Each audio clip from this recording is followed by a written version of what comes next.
Hi everyone and welcome. Today we are about to be discussing how to create a custom Shopify homepage. Now before we start, make sure you click the link below to get the best Shopify free trial and start your business with some exclusive bonuses.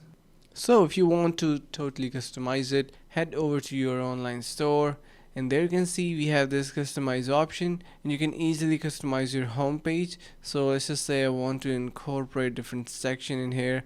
I want to add some text. I can do that, and to easily change your text you can simply click on this description option and generate whatever you would like to add in here, and it will be automatically be added onto your platform. So it is pretty simple, and if you are looking for any other type of tutorials, feel free to let us know in the comments below about your ideas and suggestions so you can customize your colors and each and every fields available in here to make it totally customized. And hope this video was helpful. Finally, make sure to click the link in the description below to take advantage of our exclusive Shopify free trial to start your business right away.